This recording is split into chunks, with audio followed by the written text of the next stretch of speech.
Hello and welcome to Board Deck and Dice. I'm excited today to bring you a review of Majesty for the Realm. Majesty for the Realm sits in that kind of Century Spice Road Splendour weight where it's quite approachable and this is how it plays. So here we have a setup for Majesty for the Realm. Each player will have these 8 cards. They're numbered 1 to 8, and they also have an A side and a B side, which is a kind of more complex version.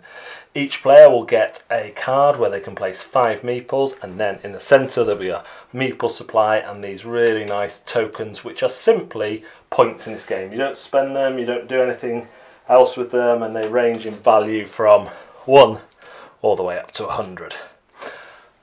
On your go, you are going to be taking a card from the display. The card furthest away from the deck, whichever side you have it, is free. This one would cost, well, you put meeples on however far you go. So if I was taking this one, I put 1. If I was taking this one, I put 2. All the way to here, this would cost me 5 meeples. The only thing you're doing on a turn is taking a card and placing it into your realm. Which card you take will dictate where it goes in your realm, matching the colour and the symbol of the cards. So we better take a closer look at these cards and what they do. So we have the mill. When you place a miller at the mill, you will get 2 victory points per miller. So the more millers you have, the more victory points you have. When you place a brewer at the brewery, you get 2 victory points and a meeple per brewer. And everyone gets 2 victory points if they have a minimum of 1 miller. So here, if I get a, there we go, a barrel guy, you'll notice some of the cards are split in half, and that's when you can choose which one you want. So that would give me 2 victory points and a meeple, and also another 2 victory points for my miller. If I ever get more than 5 people on my little card there, the excess I sell off at the end of the round for 1 victory point each. So a very generous game, you don't get punished for much. If I get a witch at the cottage, I get per every one of these 2 victory points. So in this case I'll get 6 because it's per every card you have, not having to have all 3 to get 2. Each card gives you 2. Similarly with the guardhouse. Oh, and these ones start to have some extra ones on. These 3 in the middle and then the one at the end. You can also, when you play the witch, heal your top card from your infirmary if you've been attacked. The guardhouse gives you a guard which stops you being attacked by a set of knights of the same value. So if someone attacks you with 1 knight, you block it. If they attack you with 2 knights, you're not going to block it unless you've got 2 knights. Also gives you 2 coins per those. So let's bring the next 4 in. Here we go. The barracks attacks. So if you've got more knights than other players have got defenders, they will turn their leftmost card over, which is usually a brewer or a miller, and they will put it in the infirmary face down. When a witch is played, they can heal that character back, but they don't take the action again. It also gives you 3 points per knight. The innkeeper gives you 4 points per innkeeper, and also everyone gets 3 points per brewer. And then the queen or princess gets 5 points and a meeple per card there. At the end of the game, after each player has 12 cards in their realm, players will also get a majority bonus as indicated at the end, bottom of the card. So this card will give 16 if you have the most. If you tie, you both get the points. Also, you will get the amount of points for each realm that you cover. So if you get at least 1 on all 7 realms, you times that number by itself. So 7 times 7, you'll get 49. If you only put a person in 6 realms, you'll get 6 times 6. 5 realms, 5 times 5, etc. At the end of the game, any cards in the infirmary cost you -1. Each card has a B-side, which you can play with once you've played a couple of times. Major difference on the infirmary is the person who's got the most in the infirmary gets -10. These make the game slightly more complicated, but again, the iconography is clear and well done. And once you've done that, you can play with a mix of A or B, as long as every player has the same cards face up, A or B side. that is how you play Majesty for the Realm. So, Majesty is a wonderful little game. I say little, but it's just one that has hit the table quite often for me because it works with gamer groups and with my family. My 7-year-old plays this and loves it, and because of that, it just gets played. When I'm playing with him, I can tell him, we can look at the 6 characters and I can tell him exactly what each one will do for him, because all that information is on the table. So while there's a lot of icons on the cards, as you will have seen, they're quite easy to understand for me, and I can say to him, if you get the miller, it's going to give you this many coins and me this many coins, or and it's going to cost you this many meeples. And he understands that, and then he can work out the rest and say, right, I'm getting more, but actually he's getting some as well, and I'd rather take a little bit less and not give my dad any. So it encourages him to make those decisions. My wife plays it as well because you're only doing one thing on a turn. You're literally taking a card, and that card may cost you meeples or it may not, and then you're putting it in its right place in your realm. And that is simple. Yes, there's much more to it than that, especially with some of the cards, but that in itself is simple. You're not having to think, right, I could do this and that will mean that or that. I could do this and that will mean that or that. You're just going, right, which card do I want? Can I afford it? And where am I going to put it? And that's it. There's rarely, you know, because there's only 6 cards, the worst you can have is 6 different cards in front of you, although some are double-sided, so a bit more than that. But you kind of know what you're going for. You want to have in your back of your mind that you want to fill at least one person in each place, because that is a big scoring thing. If you don't get the 7 all across, I mean, you're losing out 13-point swing there if you only get 6, but more, you know, as you go less. Having said that, if you get loads in one column, win that column, you're going to get another point swing there. So it's just as viable to win 3 columns rather than spread yourself out over the 7.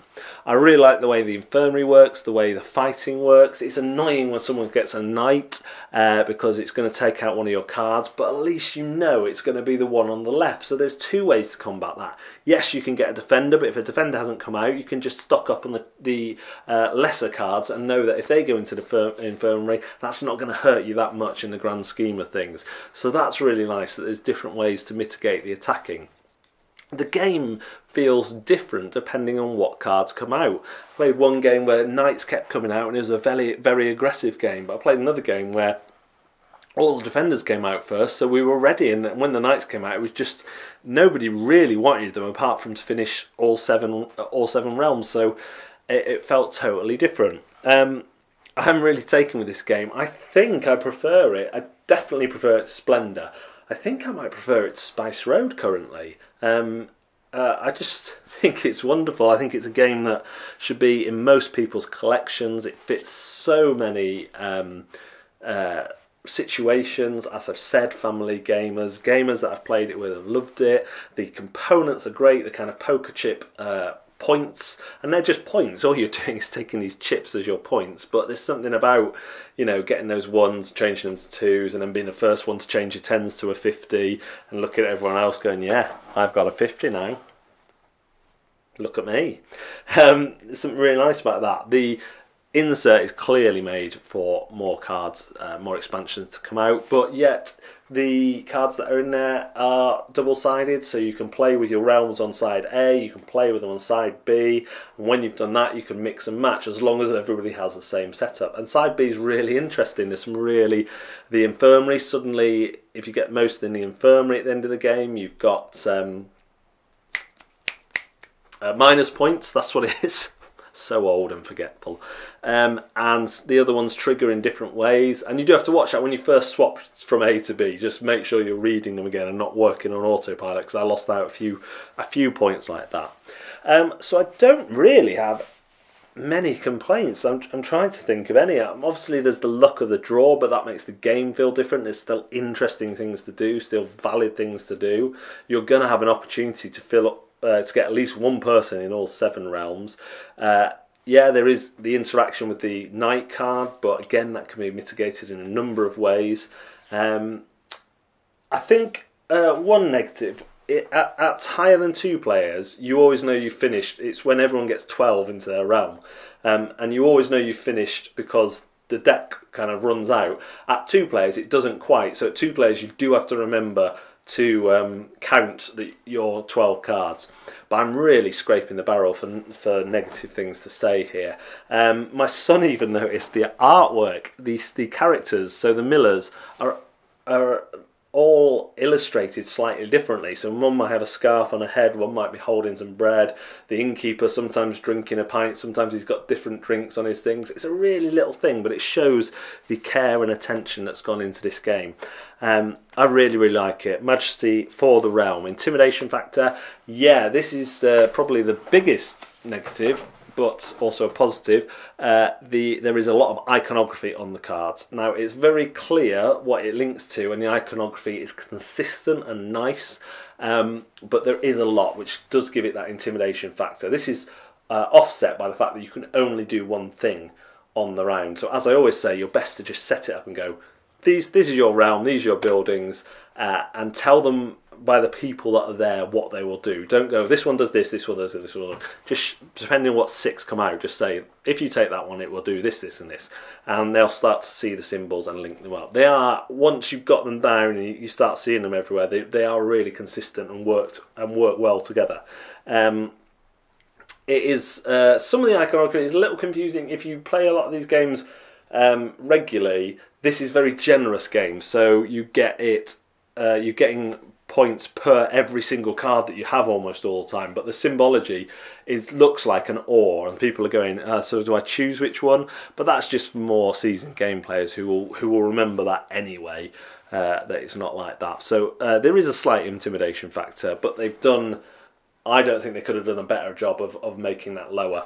The instructions are good. The only thing with the instructions is it almost doesn't tell you enough in the instruction book. Then you've got the sheet with all the card explanations on, and sometimes I like to read in the bath, of course. And I took the instruction book, but didn't take the guide. I mean, this is getting too personal, isn't it, and intimate? But I didn't take the sheet anyway, so I read the instructions like, oh, that kind of doesn't tell me how it works. It tells me how it plays, but I don't understand any clearer how it works. And then I had a look at the thing when I, got dry and everything. But they are clear. Yeah, it's just that little two different bits business. Fun. Yeah. If you cannot tell by now, this is a great game. I highly recommend it. If I'd played it before I'd done my 100 list, it would be up there in the top 15 at least. Really enjoy it. We'll play it whenever anybody is open to playing it. So is it going to stay in my collection? Hell to the yeah! This is definitely staying in my collection. It's different enough from Spice Road for me. I do enjoy Spice Road. I enjoy more that you're manipulating the cubes on here, whereas here you're more manipulating your realm to build up combos. So I think they're both different enough. They just share that kind of mechanic of how you buy the cards. So yeah, really enjoy it. Highly recommend you seeking out a copy of Majesty. Thanks very much for watching Board Deck and Dice. We will see you next time.